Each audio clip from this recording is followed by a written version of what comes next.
That's it. I have to make my own curse technique video before this guy steals it. That's it. I gotta do it. Thank you to our $5 patrons, Sinis Lancelot, Art Goon, and the Divine Anpu. A big thank you to our $25 patron, the Mr. Greed. Now, before we hop into this breakdown / review of chapter 181 of Jujutsu Kaisen, please don't forget to leave your own thoughts on the chapter in the comment section down below. Leave a like and subscribe if you haven't already. Also, make sure that little notification bell so you miss out on any videos that come to the channel. Also, I do have a Patreon down below where you can support me for as low as $1 a month. Any support would be appreciated. Now, let's get into last week's poll. Or should I say, the poll from 2 weeks ago, because we were on break.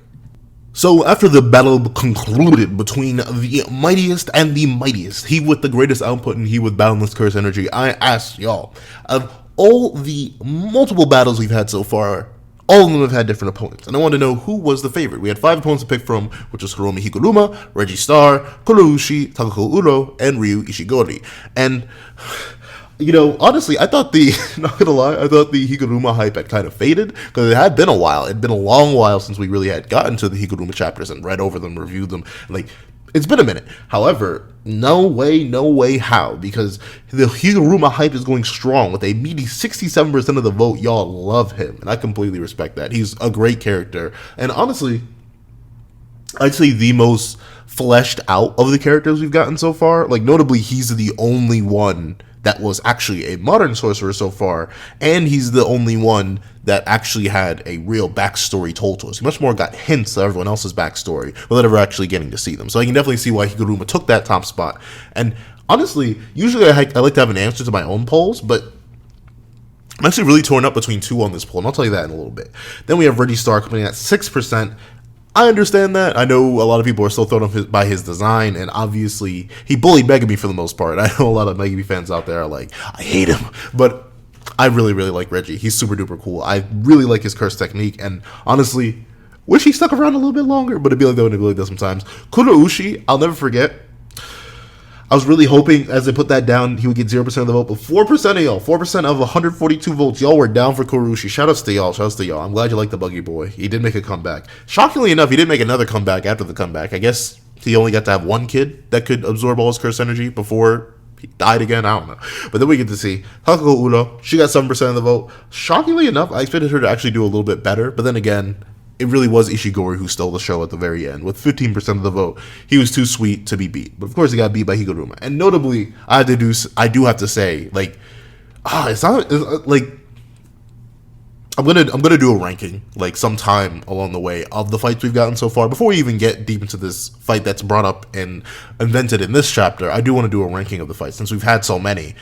But it's like, the thing that's tearing me between Hiromi Higuruma, Ryu Ishigori, and Reggie Star is like the quality of their fights, the quality of their character. There's so much to go into, but if you were to put one to my head right now, put an Ishigori finger to my head right now, to who's my favorite, I still probably have to go with Higuruma. I love backstory, all right? I love backstory, I love development, I love intertwined characters. So this chapter really did a good job of making me like Ryu even more, but enough of that. Let's hop right into the chapter itself. What's up, guys? I'm Pencil, and here we are to review chapter 181 of Jujutsu Kaisen, which is known as Tokyo Colony number 2.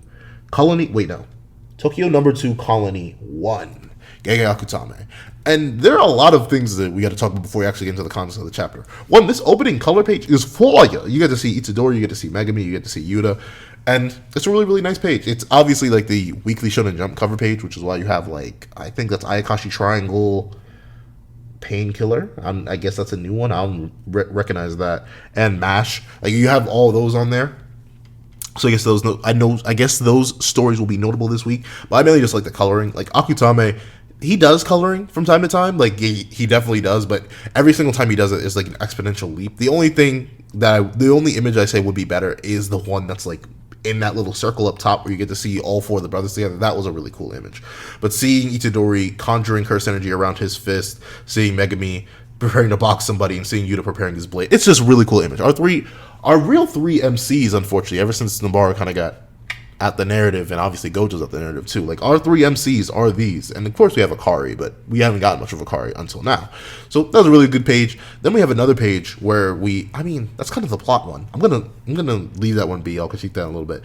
But then we have this really nice opening page. We get to see Uro and Ishigori in modern clothes and living normal lives. And that was, I should have predicted what that meant based off that alone. However, it is very, very cool to see these two just living normal lives. Like Ishigori, his hair is down, he's relaxed, obviously, and Uro, she's just. I want to make a joke, but I'm not sure if I can make a joke. But I just find I can't say that. I can't.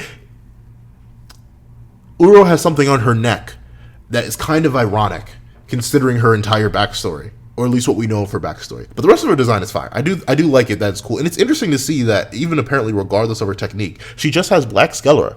I thought maybe that was just like a byproduct of having her technique activated, but no, she just has black scalera. Very interesting. I wonder if it was born or if it's just like a permanent effect of the technique, like the Inumaki curse seals.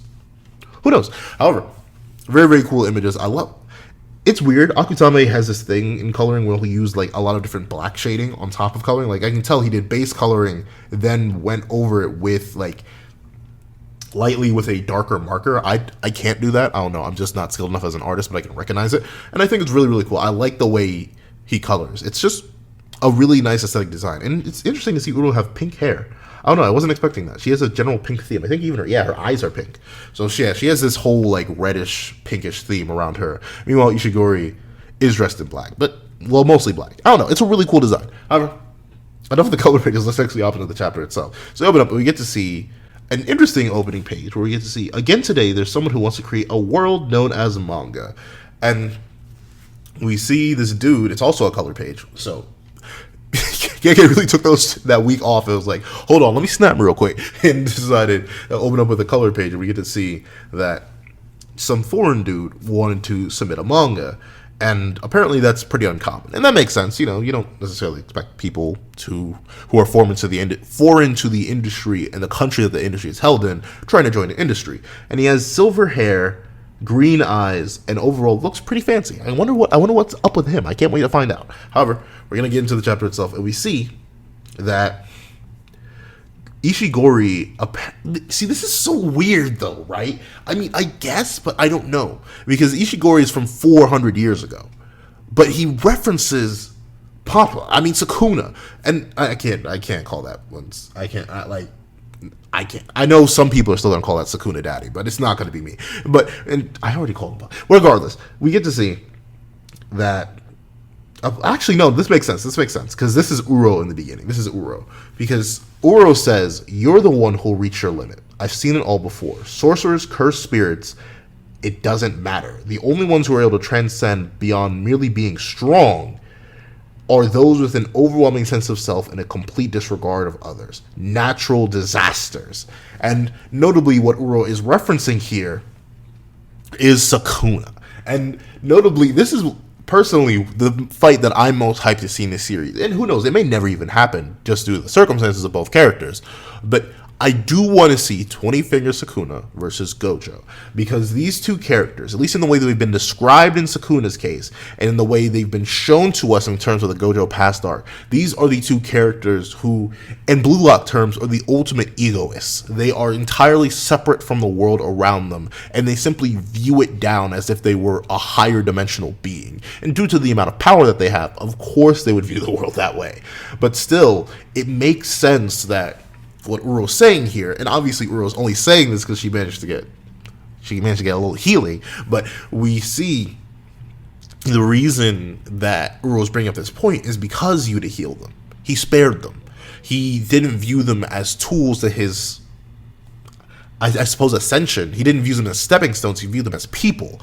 But in a bit, like, there's so many different references I can make to this point, because like it's ironically enough, it's kind of a recent theme in some manga. But I'm trying to think of a manga that has ended for a while. But you know how, no, I can't say that because it's a spoiler, and that's currently going on. But essentially, there are multiple times in narrative where you'll have certain beings be described as natural disasters, like, oh, they just happen.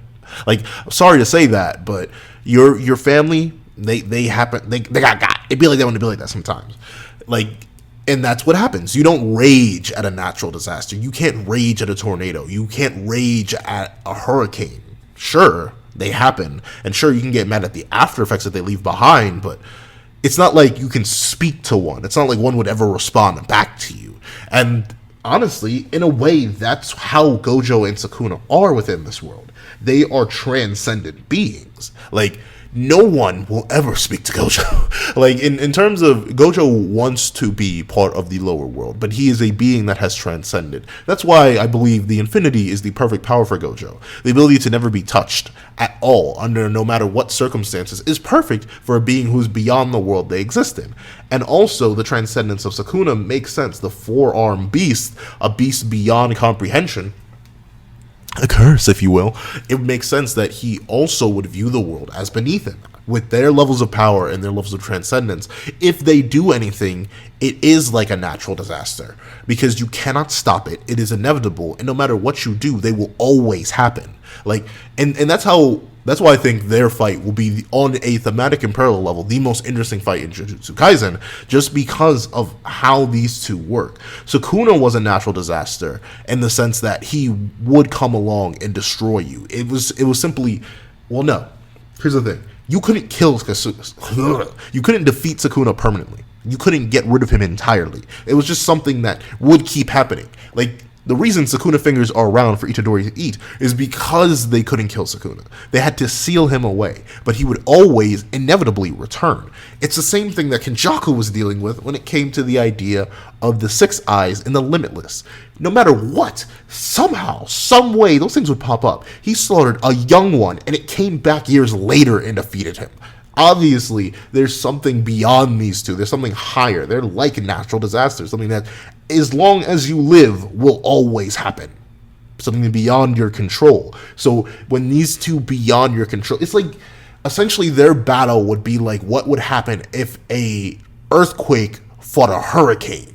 I know hurricanes are caused by earthquakes. So maybe, like, say a tornado were to fight an earthquake. And I know those two are very different in power, but still, it's that kind of cataclysmic event. It's the time where two beings of higher dimensions come to battle and honestly destroy the entire world around them, and that's hype. But of course, about the parallels of this, the reason this is so important is the same reason that Kenjaku doesn't fear Yuta. It's the same reason why Yuta is always second to Satoru Gojo. It's because Yuta, no matter what, basically deep down within him, he's still tied to the planet. And I think that's signified the most through the ring he wears. He has those connections. He has those things that bind him down. And sure, Gojo still has those things.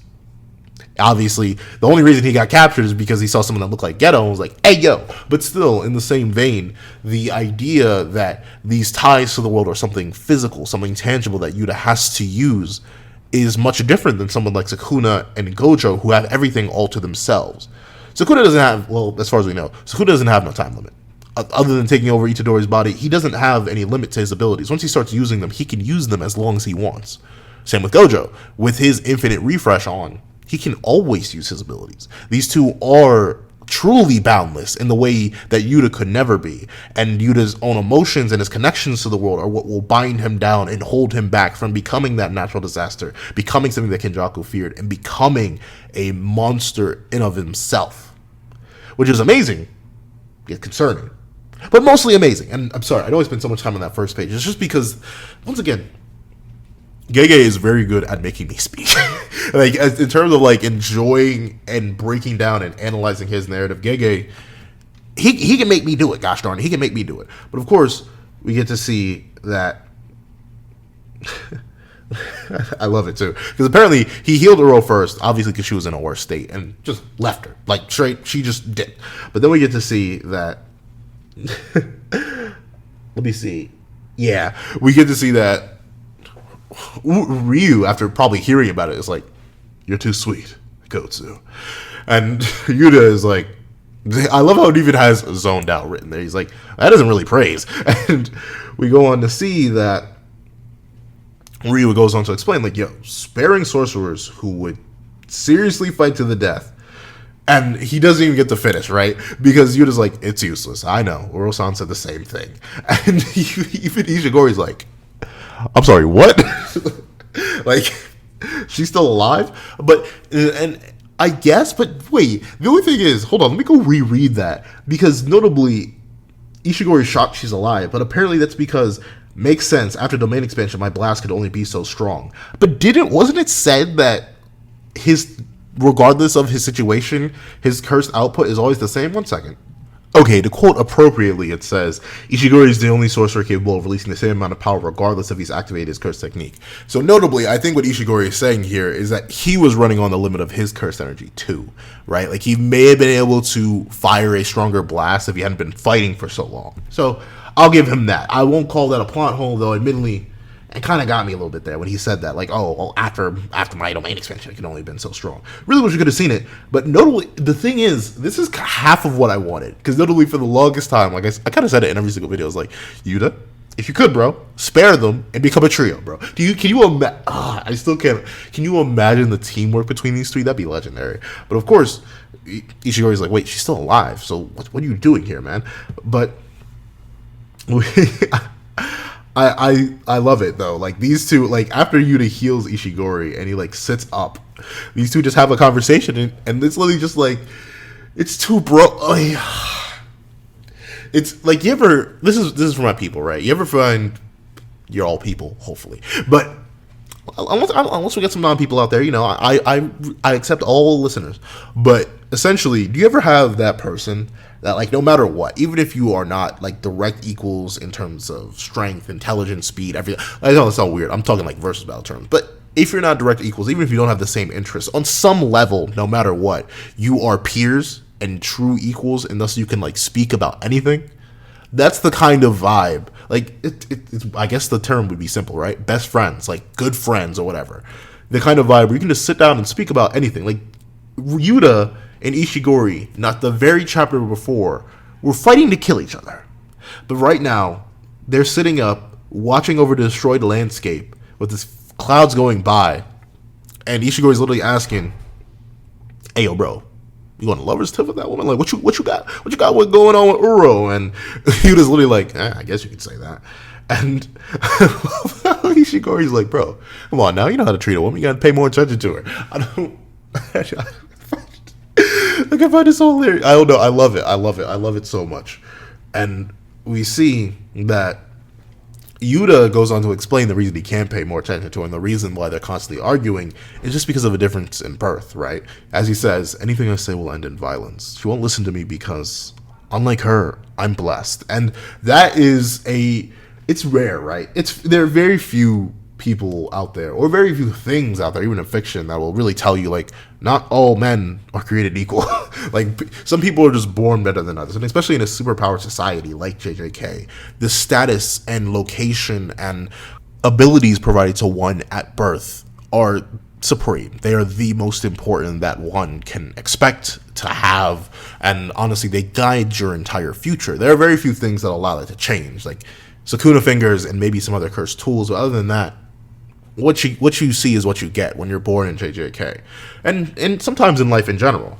And that is true that Uro and Yuta could never see eye to eye just because of their different standings, their different histories. And I think it's cool that that Yuta came to that realization and that he can explain it to Ishigori.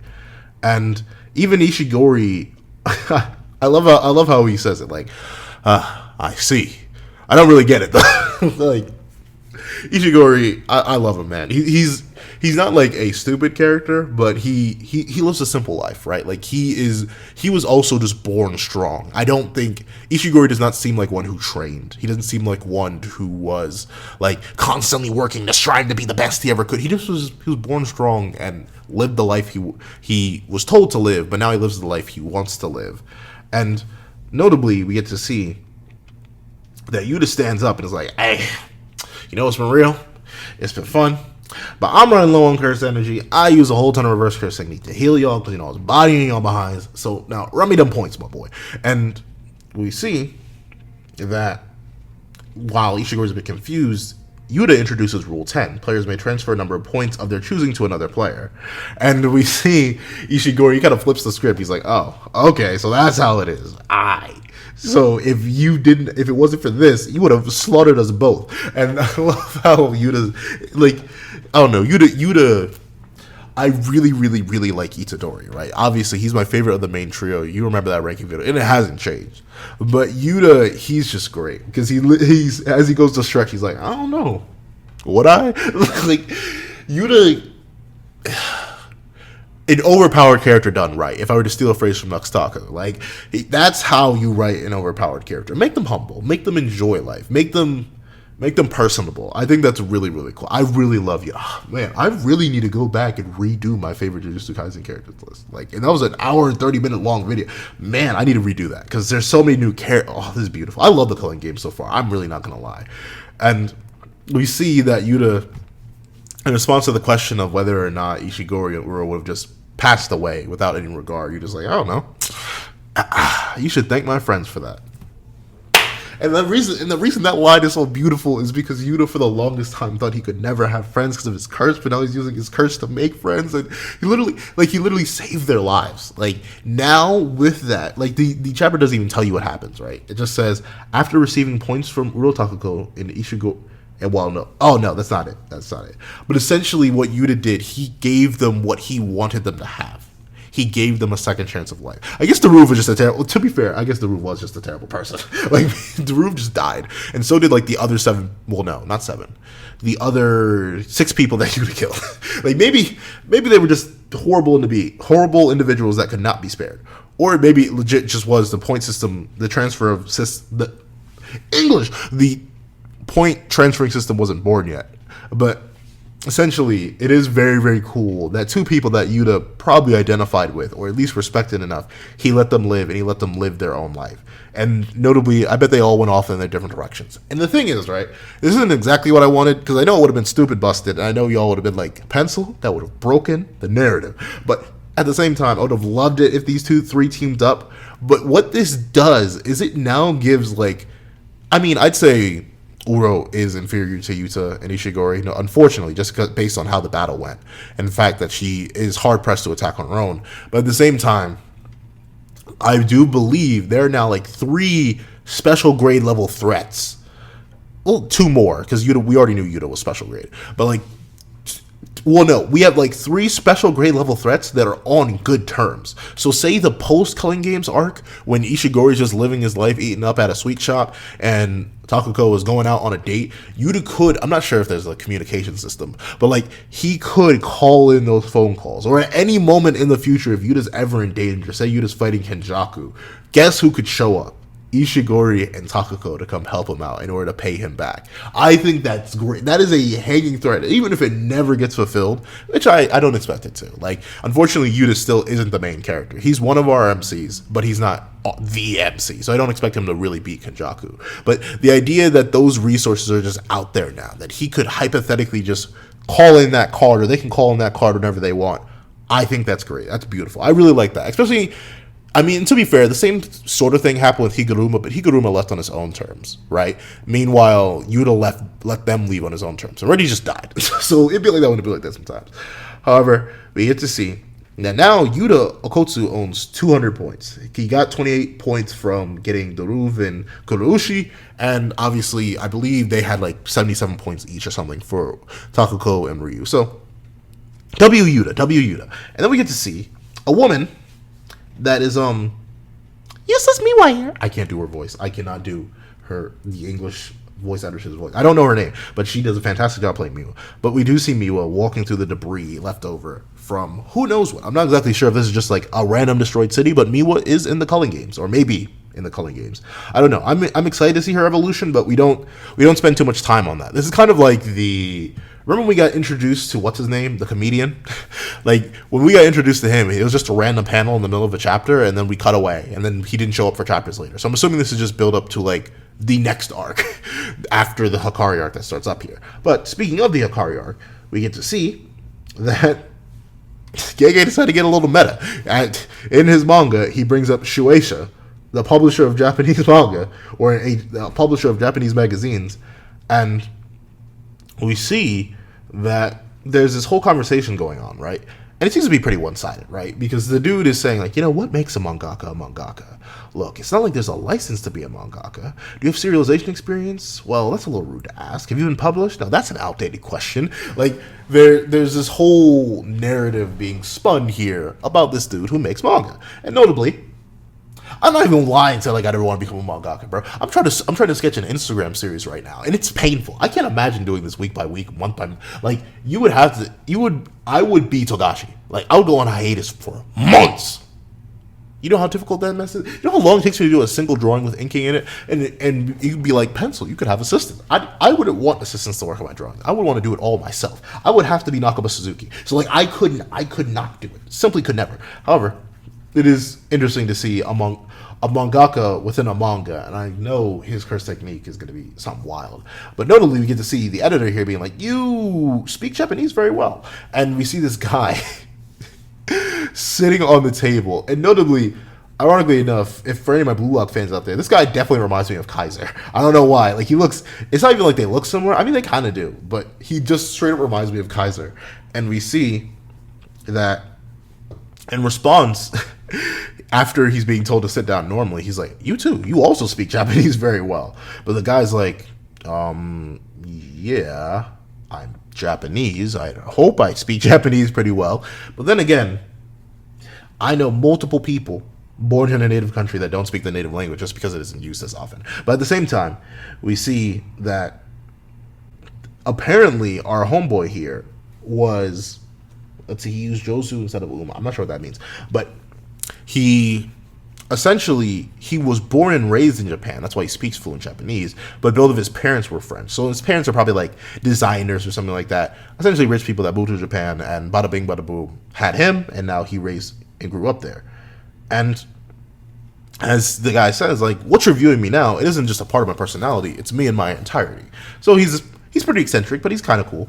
And we had to see that the dude, I don't know, like, this is a bit of a weird interaction, because the guy's like, sorry, and the dude says like, no problem, you good, my boy. And among I guess the publisher's like, man, this dude is weird. And he's weird, but apparently homeboy's confident, because he's like, after reading my manga, you'll realize what we'll have is a long, thick, girthy, and fruitful relationship in the future. And I love how the editor is like, yeah, sure. And notably, I'm reading it, and it's weird. I'm reading a manga within a manga. Notably, they're like joking gag manga that do this all the time, but like, in JJK, you just don't expect some things, and that's one of them. But of course, we get to see that the editor, he has a couple critiques, right? He's like, I get that. Like, essentially the editor is being told what every artist has been told by one point in their life if they ever want to get any sort of training. Like, I like your style, but I've kind of seen it before, and it's a tad too strange. Like, like, I feel like any of my artists, you've had someone like look at your art and been like, I mean, it's there. I see the message behind it, but maybe it's a bit strange. And notably, homeboy doesn't take that very well. But there's this whole, and notably, I don't even want to describe what's written there. Y'all go read the manga yourselves. But essentially, what the homeboy says is that, I mean, it's unique enough, but it's a bit too weird. And honestly, considering we're a shonen magazine, it's kind of weird and a bit too adult. And notably, I find that hilarious, right? Because JJK is a shonen magazine. Ayakashi Triangle is a shonen magazine. What else? My Hero Academia is a shonen magazine. Like, there's so many things that are shonen nowadays. I feel like the general, heck, now that you think about it, Dragon Ball Super, and to be fair, I know Dragon Ball Super isn't the most gory thing out there, but I still remember someone getting a hand through their chest. So, I don't know, that's kind of nutty. But of course, obviously, maybe he means adultish as in, but then again, Ayakashi Triangle, so who knows. But we see that the main issue that the editor has is like, there's no real clear path or direction. Like, is it a comedy? Is it a horror? Like, if you want to combine multiple genres, you're kind of like jack up the story context as a whole. You may be messing up a lot.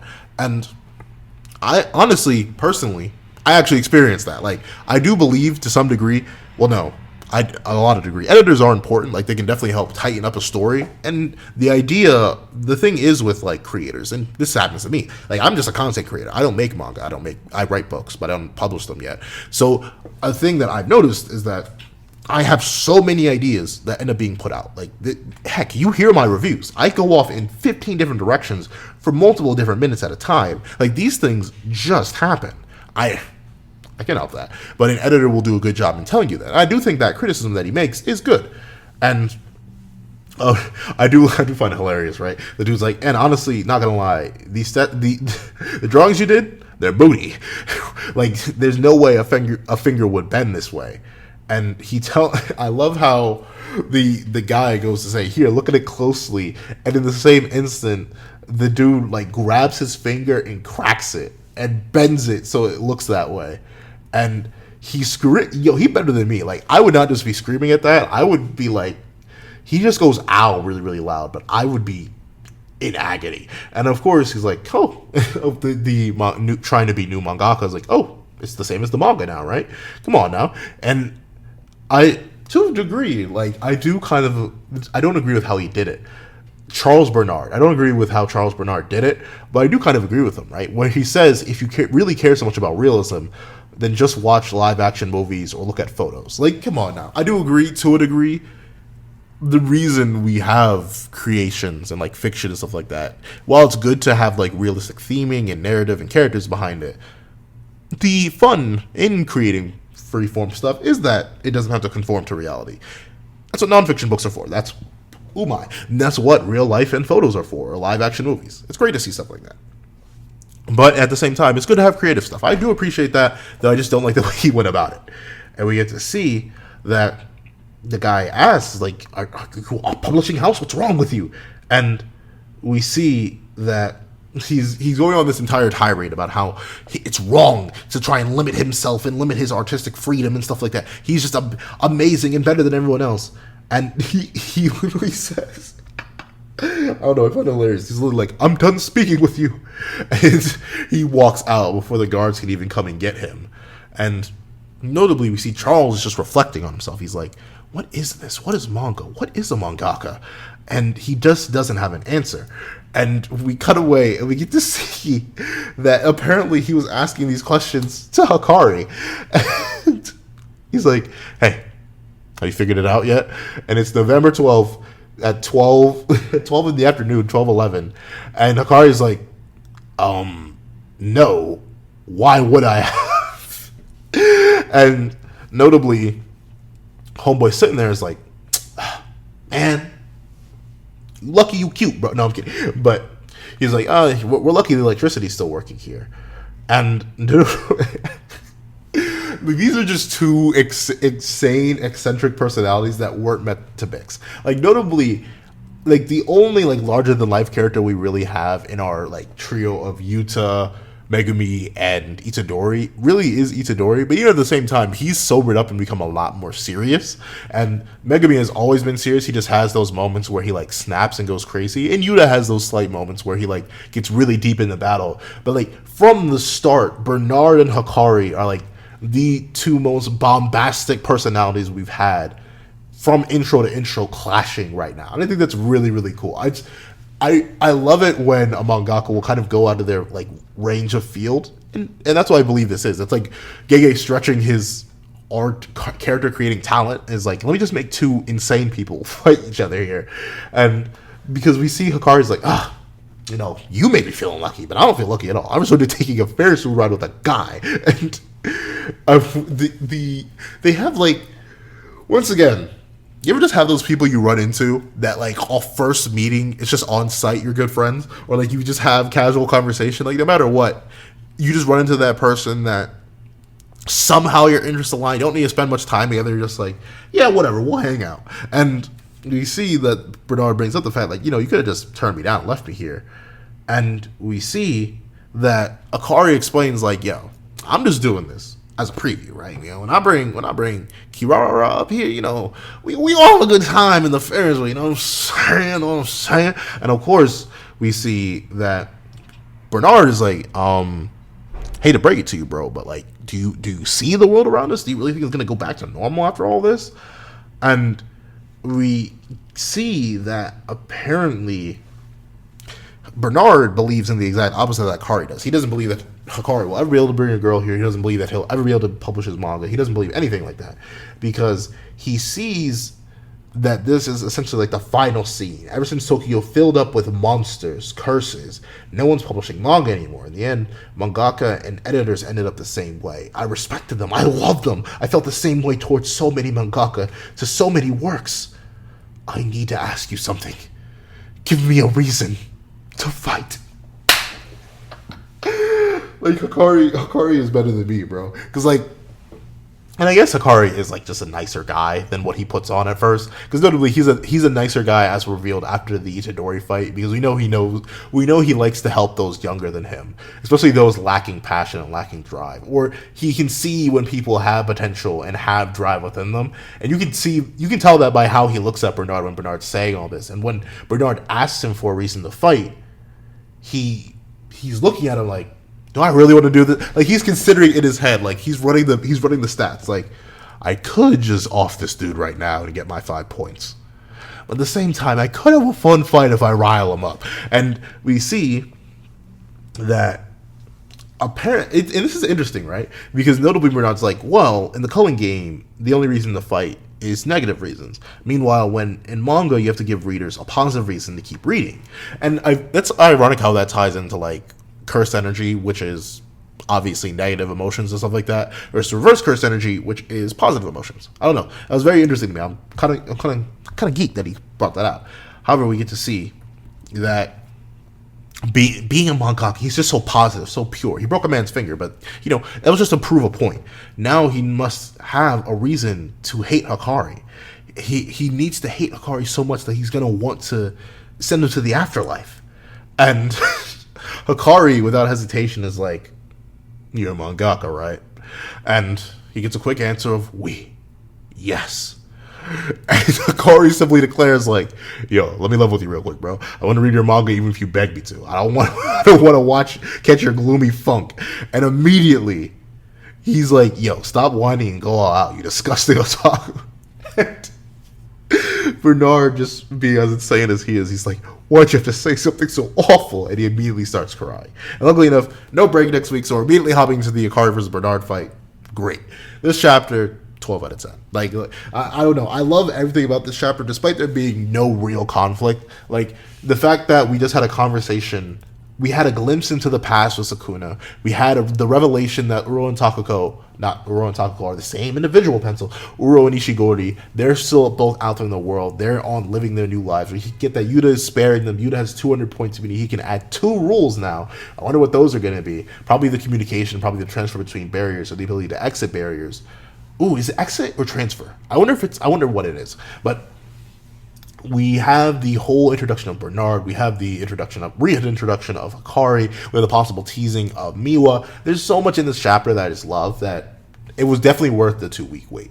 So, thank you guys so much. Well, forget me asking that you guys so much for watching. Please tell me what you guys think in the comment section down below. Thank you guys so much for watching. Remember to like, share, comment, and subscribe. And make sure you hit that little notification bell so you miss out on any videos that come to the channel. Thank you guys so much for watching once again. And I hope you guys know I have a Patreon down below. You can support me for as low as $1 a month. Thank you guys so much for watching once again. And I hope you guys have a wonderful day. This is That Guy with the Pencil, writing off.